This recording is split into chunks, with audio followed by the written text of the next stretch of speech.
Tonight, private sector minimum wages increased. Andrew Morgan appeared in court to confront allegations of narcotics trafficking. 4 years later, former pastor appealing a 4-decade sentence for sexually assaulting a minor. In the region, Ecuador protests. President withdraws from talks to end strike. And internationally, NATO declares Russia most significant threat to member countries. Greetings and welcome to another edition of Channel 2 Headline News Update. I am Baby Bacchus. Thank you for joining us. The minimum wage for private sector employees has been officially increased by 36% effective July 1st. This will see them receiving $60,147, an increase from $44,200. The increase has been officially gazetted and was signed by the Minister of Labor, Joseph Hamilton, on June 24, 2022. The wage increase comes at a time when the government is working to ease the brunt of the rising cost of living for Guyanese. The economic hardship faced the world over are a direct effect of the COVID-19 pandemic and the ongoing war between Russia and Ukraine. Meanwhile, the official gazette states that in commencement of the order, a worker who is being paid a wage rate that is higher than that prescribed should continue to receive that amount and not suffer a reduction of rates in the account of the order. It also calls for workers to have a work week of 40 hours, which should not exceed 5 days per week. If employees work additional hours, they will be paid at the minimum rates outlined by the Hours and Holiday Act, the Labor Conditions of Employment of Certain Workers Act, or any other law in force where the workers are represented by a trade union. In addition, any employer who breaches the provision of the order will be liable for conviction of a fine of $50,000 for the first offense. A second-time offender will be fined $100,000 and face imprisonment for 1 month. 4 years after being convicted of sexually assaulting a schoolgirl, a former pastor has brought his case to the appeals court. Esther Sobers has more details. A pastor who was sentenced to 40 years in prison after being found guilty of sexually assaulting a schoolgirl in 2016 is hopeful the appeal court will reverse his conviction. The appeal court heard his case earlier this month. In 2018, 46-year-old Andrew Hannibal, 46, of Bennett Dam Rosignol West Bank, Berbice, made his appearance at Berbice High Court and pleaded not guilty to the indictment. The court heard that between January 29th and 31st, 2016, in the county of Berbice, he engaged in sexual penetration with a child aged 15 years old. The court heard that the girl's parents reportedly started asking about her whereabouts after missing her one night. They searched for her but were unable to find her. She was later discovered and, after being interrogated, revealed what had occurred. It was discovered that the former pastor had a long-running relationship with the minor. However, he was found guilty as charged by a jury and sentenced to 40 years behind bars. Hannibal now claims the judge disregarded several inconsistencies in the evidence provided in the case during the summing up of his trial in his notice to appeal, which was submitted by attorneys Andrenaut Gosai and Mazeline Bacchus. He further claims the judge failed to instruct the jury on relevant information throughout the trial, including discrepancies about location and configuration of the room where the alleged offense was committed and issues about the medical certificate. Hannibal was a pastor for 28 years and the founder of the Rosignol Deliverance Temple Church of Marcy Dam Rosignol West Bank, Berbice. For Channel 2 Headline News, Esther Sobers. Thanks, Esther. Andrew Morgan appeared at the Diamond Magistrates Court today to answer the charge of trafficking in over 3 kilograms of narcotics. Morgan appeared before Magistrates Scarce and pleaded not guilty to the charge. He was remanded to prison. The court heard that the officers of the Customs Anti-Narcotics Unit conducted an operation in Eccles on the east bank of the Marara, which resulted in the arrest of Andrew Morgan after a quantity of cocaine and ammunition was discovered at his residence on June 27, 2022. Morgan was taken to the Kanu headquarters, where the cocaine was weighed in his presence and amounted to 3.278 kilograms, with an estimated street value of $3.5 million.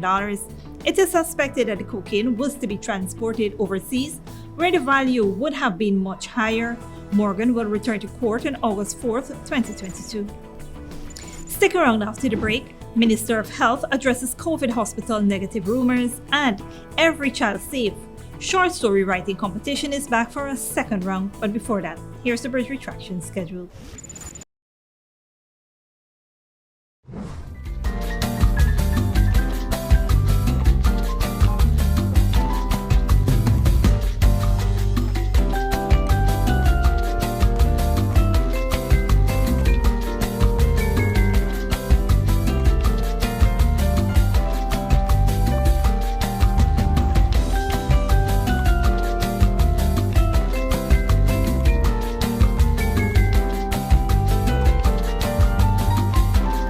Traveling soon? Then come into John Lewis Styles on Waterloo Street and let's help you choose the right set of luggage. You can choose to buy 3-piece luggage sets, or separate pieces, but the sets are always a better deal. Either available in soft poly, or ABS hard side material, with 4-wheeled spinners, and in many colors too. Also available are carry-on luggage, computer bags, duffel bags, backpacks, travel pillows, blankets and lots more to make your trip enjoyable. John Lewis Styles. Simply different. Guyanese, now is our time. The most important challenge for us is to have good governance with a governing administration that is genuinely inclusive and rejects segregation and discrimination. Let us maximize the enormous oil patrimony now for our people in every way possible to significantly uplift the quality of life and infrastructure in Guyana. It is not the time to use our bonanza of oil resources as a catalyst to primarily quibble about climate change or better oil deals than other countries have. Guyanese oil resources per capita exceeds all other countries. Together, we must use this enormous tide of our oil resources to enrich, elevate, and empower Guyanese by continuously focusing on improving our government regulations, systems, and policies to accelerate benefits to our people across the 10 regions of Guyana. A message from Nigel Hines. Good girl forget things. What's the problem, Granny? I want money for borrow for those surgery. I was dancing and I fall and fracture my hip. If you need some quick money, you should check Lender's Jewelry and Pawn Shop. Lender's Jewelry and Pawn Shop, Lot 238 South Road Border, Georgetown. Get jewelry made to order in just 72 hours. We also accept vehicles. Lender's, best rates, longest payback period. Boys, I get through. Plus, I could dance again. Lender's Jewelry and Pawn Shop. They say that when it hits you, it hits you. A feeling so strong that it's impossible not to give in to a juicy piece of KFC. To feel elevated by the aroma and to free fall into its exciting flavor. Some call it love, attraction, desire. We call it KFC. Ignite your senses with KFC. Welcome back. During today's Ministry of Health's COVID-19 update, Minister of Health Dr. Frank Anthony discredited claims made that once a patient is hospitalized at the Infectious Diseases Hospital at Ocean View at Liliendal, they never come out alive. I want to debunk that myth that people once admitted don't come out alive. That's not true. The majority of persons who have come to the hospital have been discharged. And so the hospital is functioning like any other hospital. But like any other hospital, there would be very critical patients that would come to us that it's very difficult in some instances to save those patients. The doctors and the medical team would try their best, but unfortunately, because of the complications of these patients, it is very often very difficult. The people who are generally admitted to the COVID hospital obviously would have several complications, and because of the severity of their illnesses, that's why they get admitted in the first place. And what we have observed is the profile of the people who normally come to us and would warrant admission are those persons who have not been vaccinated. Very often they're older people, and in many instances also these are persons with comorbidities. The minister stated that the COVID-19 hospital has adequate beds, staff, and ventilators, among other facilities. We have a full complement of staff at the hospital. As you would know, we have about 198 beds at the COVID-19 hospital. That's quite a lot. We have never used the full capacity of the hospital. And we have a good complement of staff, both nursing, technicians, and medical doctors. We have a number of specialists that from time to time, when required, would come from the Georgetown Hospital to consult with the patients, because as I said before, many of these patients would have other underlying illnesses. So it takes a whole team of specialists sometimes to manage these patients.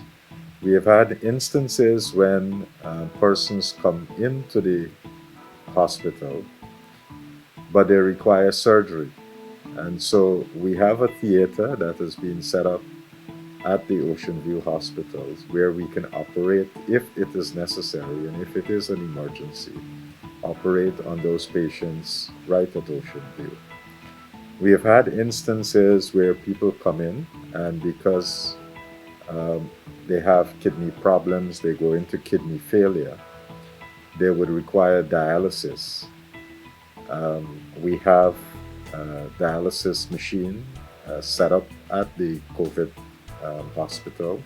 So for this cohort of patients who need dialysis treatment, they can get dialysis treatment right at that hospital. And of course, when we had the Delta variant, that was the dominant variant circulating, a lot of people had lower respiratory tract infections. And in a lot of the presentation of those patients, you were seeing a cytokine storm that created other problems for patients. That required that we put patients on ventilators. And to make sure that we had adequate amount of ventilators, we set up an ICU at the Ocean View Hospital with about 52 ventilators. So we have adequate amounts of ventilators right now in the ICU. Minister Anthony added that there is a team at the facility that treats patients affected by mental health issues and the anxiety of being hospitalized. We have persons who specialize in offering this type of counseling. And in some instances, I think when people have challenges breathing properly, they would like to hear comforting words and people to talk to them and so forth. And we offer that type of service as well. So we are very cognizant of these things, and the staff, they have been trying their best to offer the range of services that are required. The minister further added that counseling is also available for patients affected by long COVID. In many instances, when you discharge patients, they would probably need to come back depending on the complications that they would have had during their stay at the hospital. They would need to come back to regular clinics. And this thing about long COVID, in some countries, 1 in 10 persons who were infected with COVID would present with symptoms of long COVID. So that's something that we have to monitor, and the range of symptoms vary. So some people can have persistent symptoms for almost a year. Some of the symptoms would include mental health types of symptoms because with COVID, in a subset of patients, they can have inflammation of the brain, which results in people having hallucinations, bad dreams, sometimes being confused, forgetfulness in the midst of a conversation, they lose thought and so forth. So all these are typical symptoms of long COVID, and people who would have been infected can experience them. And therefore, we counsel our patients if they have these persistent symptoms, to come back so that at one of the clinics we can offer support and guidance. As of today, 33 persons are hospitalized with symptoms of COVID-19, 19 of whom are at the Ocean View facility and 2 in ICU. There are currently 902 positive cases, with 117 testing positive over the past 24 hours. The Ministry of Human Services will hold a second Every Child Safe short story writing competition, as the service explains. The Ministry of Human Services will hold a second Every Child Safe short story writing competition due to the overwhelming response to the previous one, which had garnered approximately 222 entries from children across the country. In a release, the ministry noted this initiative seeks to engage children between ages 12 to 17 years on issues surrounding child safety, child care, and child abuse. The young writers will be given a 600-word limit with stories needing a title. Minister Dr. Vidya Prasad said children's safety is a priority for the Ministry of Human Services and Social Security. She said children in particular must know the importance of safety in various situations. They must also consider their safety and their safety of others, and they must also know how to report an unsafe situation and escape to a safe area. Bringing this storybook competition for a second time allows children to discuss and think about it, to put their thoughts on paper. Their words, thoughts, and experience can influence other young people their age. Under Every Child Safe campaign, more is done than simply educating the public to aid communities in Guyana in identifying perpetrators and providing assistance to people who have experienced violence, abuse, or other damaging experience. The campaign promotes increased vigilance against child abuse in communities, and people will be better knowledgeable of crimes, so watch out for how to report cases of child abuse using 914 hotlines and other channels provided by the ministry. For Channel 2 Headline News, Esther Sovers. Thanks, Esther. Don't go away after the break. Ex-White House aide shares first-hand January 6 stories, and NATO declares Russia the most significant threat to member countries.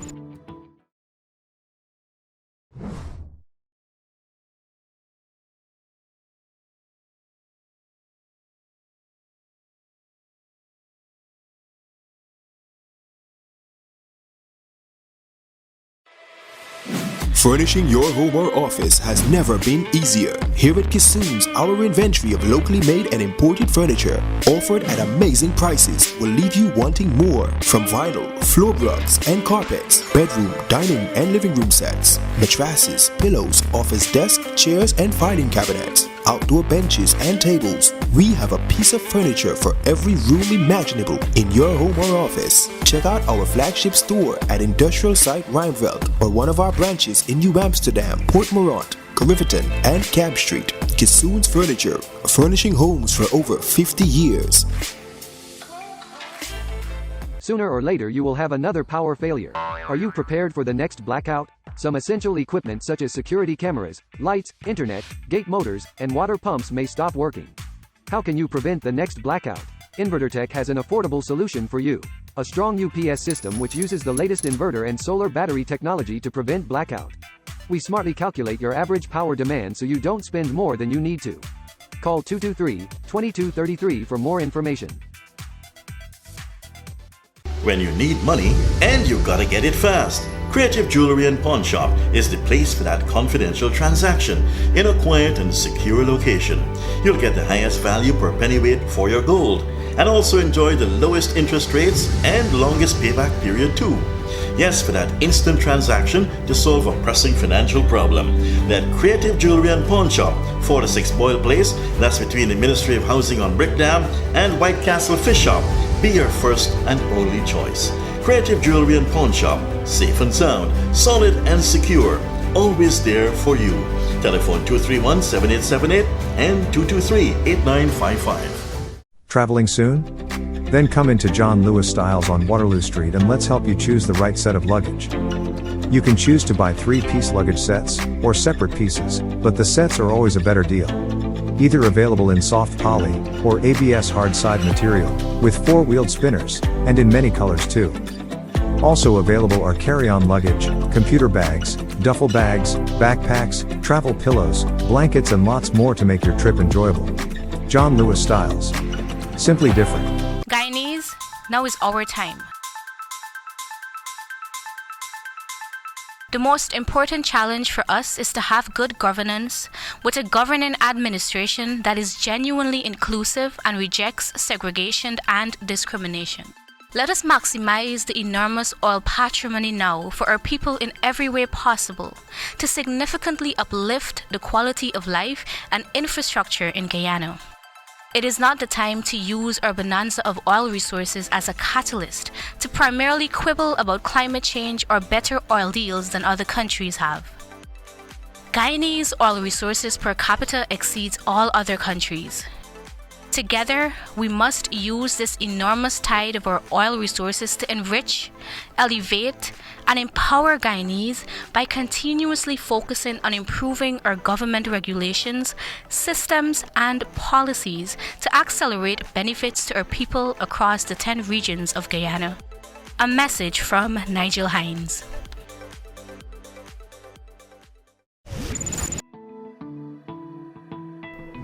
Welcome back. Now we take a look at news in the region and around the world. The president of Ecuador has withdrawn from negotiations to end a nationwide strike by indigenous farmers after an overnight attack against a military convoy escorting fuel from the oil-rich Amazonia region that left 1 soldier dead and 12 injured. Al Jazeera's Lucy Newman reports. Indigenous strikers gathered outside of Quito's Basilica, reacting angrily to an ultimatum issued by Ecuadorian President Guillermo Lasso. We will radicalize our strike. We won't leave Quito without results. Long live the struggle. Into the third week of a crippling nationwide strike, led by the Confederation of Indigenous Peoples, it appeared that negotiations with the government inside the Basilica were making headway. But an overnight attack against a military convoy escorting fuel from the oil-rich Amazonia region left 1 soldier dead and 12 injured. The government blames the Confederation's leader, Leonidas Issa, who in turn suggests it was the army that attacked an indigenous community first. President Lasso rushed to end the talks. We will not sit down again at the negotiating table with Leonidas Issa, who only defends his own political interests and not those of his union members. Indigenous brothers, you deserve better than this opportunistic leader who has deceived you and the entire country. The ultimatum is seen by many indigenous communities as a declaration of war. We are going to resist until the last consequences. We won't surrender. If we have to die, it will be standing up, not on our knees. While the National Assembly prepared to vote on a no-confidence vote against Lasso, the leader of the legislature appealed to the president to return to the negotiating table. The president's strategy is obviously to try to divide the until now united indigenous strikers, but it seems unlikely that they will want to turn their back on the charismatic Leonidas Issa, at least in the short term. President Lasso has refused to cave into demands to lower fuel prices and repeal a decree that expands mining in indigenous regions. Sooner or later, the government will have to understand that the situation is unsustainable and give in. The situation of ungovernability here is dramatic. But Lasso is remaining firm, knowing full well that in the last 26 years, 3 Ecuadorian presidents have been forced out with the help of the combative indigenous movement. Lucia Newman, Al Jazeera, Quito. In the 6th public hearing on the January 6th Capitol riot, Cassidy Hutchinson, a surprise witness and former White House aide to Trump's Chief of Staff Mark Meadows, testified that Trump repeatedly pressed to be allowed to go to the Capitol on January 6th. Al Jazeera's Heidi Zucastro reports. And we're going to the Capitol. On January 6, 2021, President Donald Trump did not accompany his supporters to the Capitol to disrupt the certification of his election loss, but he wanted to. Thank you very much. According to Cassidy Hutchinson, the first former Trump White House employee to testify publicly, Trump finished his Stop the Steal speech, boarded his limousine and was surprised to learn from his security chief, Bobby Engel, that their destination was the White House. The president said something to the effect of, "I'm the effing president, take me up to the Capitol now." To which Bobby responded, "Sir, we have to go back to the West Wing." The president reached up towards the front of the vehicle to grab at the steering wheel. Mr. Trump then used his free hand to lunge towards Bobby Engel. And when Mr. Renato had recounted this story to me, he had motioned towards his clavicles. Hutchinson did not see the episode herself, but said she heard it from Tony Ornato, the former White House chief of operations, and with Engel present. The anecdote was the most startling of many shared by the former White House aide at Tuesday's hearing, one that was urgently announced after the committee said it received new evidence. White male, about 6 feet tall. Police audio from January 6 revealed guns had been spotted among the crowd gathered near Trump's rally. Hutchinson said backstage she heard Trump say the event should not have had metal detectors. I overheard the president say something to the effect of, I don't effing care that they have weapons. They're not here to hurt me. The ensuing violence contributed to the deaths of at least 7 people and injured 150 police officers. Hutchinson said she watched the riot unfold from the White House just doors down from Trump.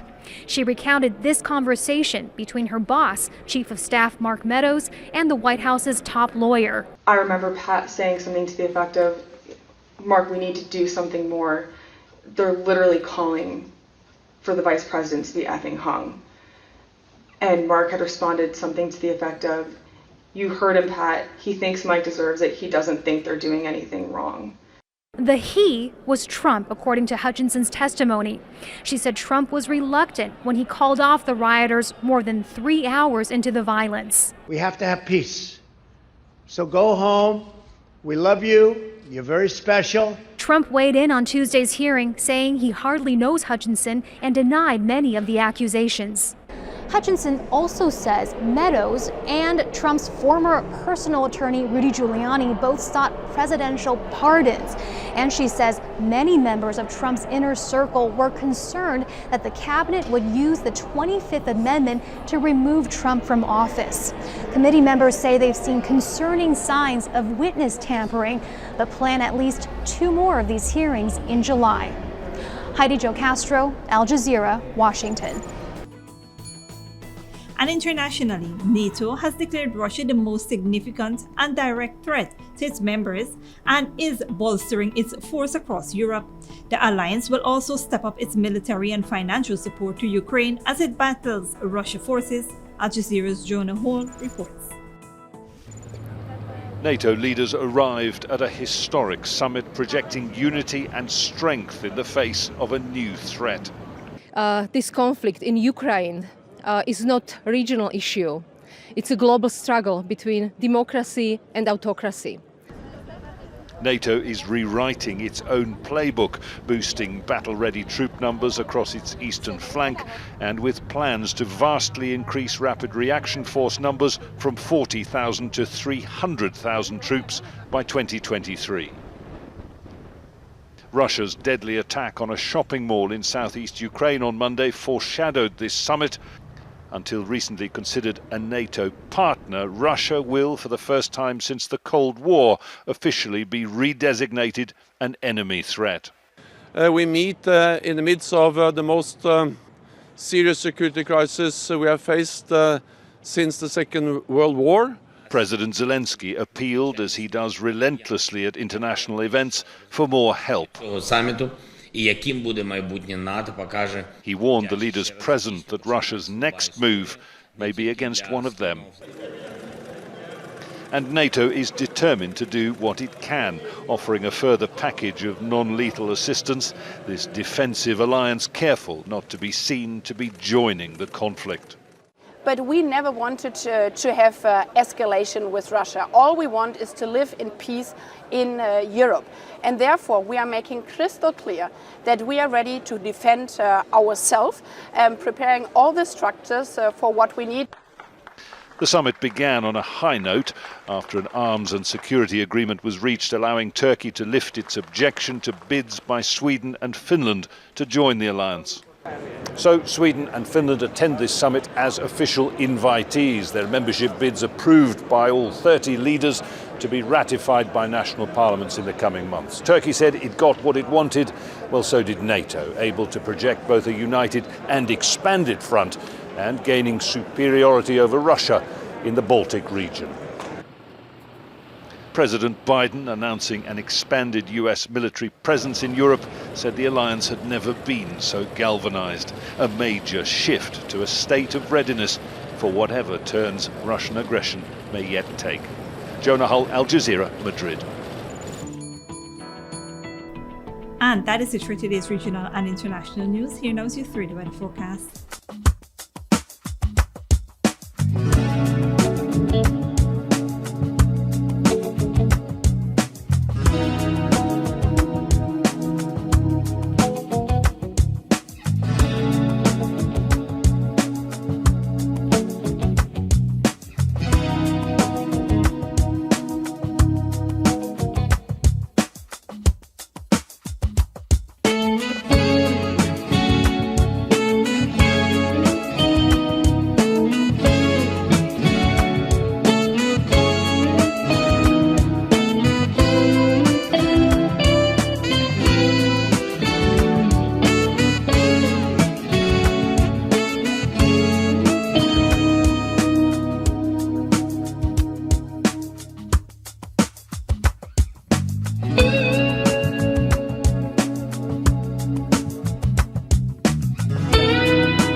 That is all for this edition of Channel 2 Headline News Updates. Tune in on Thursday at 7 p.m. for another episode.